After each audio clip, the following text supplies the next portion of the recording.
Andrew Garfield has always been a figure who embodies a certain vulnerability on screen, drawing audiences into the depths of his characters with an authenticity that feels almost confessional.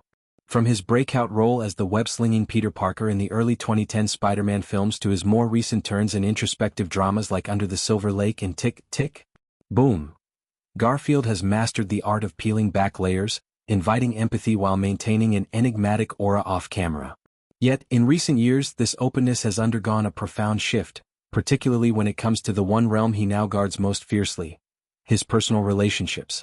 The actor, now 41 and starring in the anticipated thriller After the Hunt, has articulated a deliberate pivot toward privacy, especially regarding his dating life.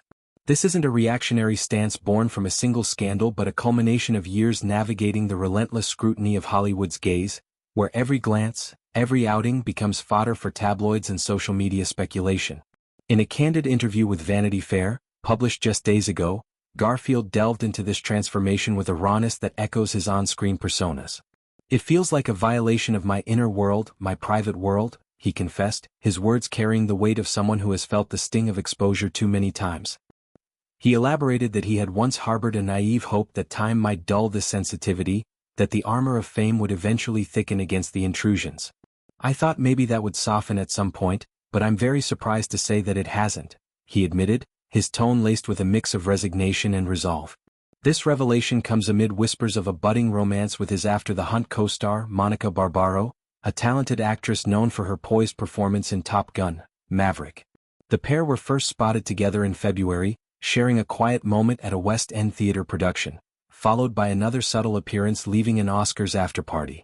These glimpses, stolen photos of intertwined hands or shared smiles under the flash of paparazzi cameras, have fueled fan theories and headlines, yet Garfield remains steadfast in his silence. This commitment to discretion marks a stark evolution from his earlier years in the spotlight. Back in October, during a conversation with Esquire, he drew a firm line in the sand: "I have never and I won't ever speak about or confirm or deny anything about my personal life with anyone. Ever." The finality of that statement underscores a boundary he's only recently fortified. Contrast this with his relationship with Emma Stone, the brilliant actress with whom he shared 4 whirlwind years from 2011 to 2015. That romance, ignited on the set of The Amazing Spider-Man, unfolded in an era when social media was still finding its footing, and celebrity couples could occasionally bask in a semblance of normalcy.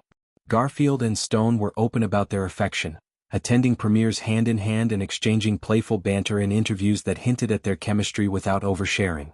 They were the quintessential Hollywood pair, young, talented, and seemingly unscarred by the industry's voracious appetite for details. Reflecting on that time now, Garfield's reticence feels like a protective response to how fame has metastasized. The couple's breakup, amicable and low-key, was nonetheless dissected by outlets eager to fill column inches, speculating on everything from irreconcilable schedules to whispers of infidelity that never materialized. In the years since, Garfield has channeled that emotional turbulence into his work, earning an Oscar nomination for his portrayal of a grieving composer in Tick, Tick, Boom, a role that demanded he confront loss head-on. Stone, too, has thrived, winning an Academy Award for Poor Things and building a family with director Dave McCary, with whom she welcomed daughter Louise in 2021. Their co-parenting dynamic, though private, speaks to a mutual respect forged in the fires of shared scrutiny. Garfield's reluctance to engage with rumors about Barbaro isn't mere coyness. It's a philosophical stance on the commodification of intimacy.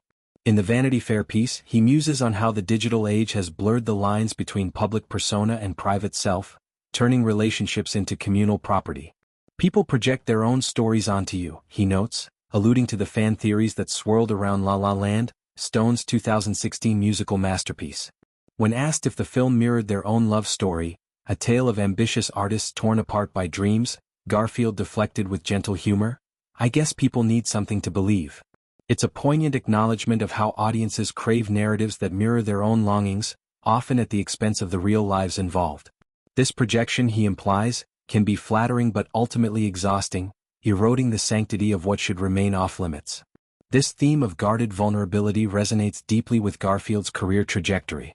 His Peter Parker was never the invincible superhero archetype. He was a relatable everyman wrestling with guilt, loss, and the burden of power. Reprising the role in 2021 Spider-Man, No Way Home allowed Garfield to revisit that emotional terrain, sharing the screen with Tom Holland and Tobey Maguire in a multiverse-spanning epic that grossed over $1.9 billion worldwide. In interviews surrounding the film, Garfield lavished praise on his co-stars, particularly Zendaya's portrayal of MJ. "The spirit that Zendaya brings to MJ is so heartfelt and pure and loving," he told Variety in 2022. He drew parallels to Stone's Gwen Stacy, noting, "Emma brought that similar unique spirit to Gwen."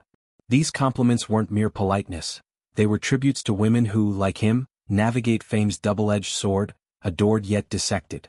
Stone, for her part, has echoed this sentiment in her own reflections. In an August interview with Vogue, she reminisced about the Spider-Man days with unfiltered fondness. "I mean, I really loved doing Spider-Man. I loved everyone I worked with. I met Andrew there." She described it as a really special time in my life, a chapter that launched her into stardom while teaching her the rhythms of a high-profile romance. Now, as a mother and collaborator with McCary on projects like The Curse, Stone embodies a grounded version of success, one that prioritizes family over flash. Her words serve as a quiet validation of Garfield's current ethos: cherish the memories but protect the present. Garfield's pivot toward privacy also intersects with broader conversations in Hollywood about mental health and boundaries. The industry, long criticized for its toxic culture of oversharing, has seen a wave of stars, think Selena Gomez or Billie Eilish, advocating for therapy and detachment from public opinion. Garfield, who has spoken openly about his meditation practice and environmental activism, fits seamlessly into this cohort. His relationship with Barbaro, if it endures, could exemplify this new normal, a partnership built on mutual respect rather than mutual exposure. Barbaro, with her sharp wit and no-nonsense demeanor, brings a complementary energy, evident in her roles that blend toughness with tenderness. Their low-key dates, from theater nights to post-awards escapes, suggest a deliberate choice to cultivate something real amid the unreality of fame.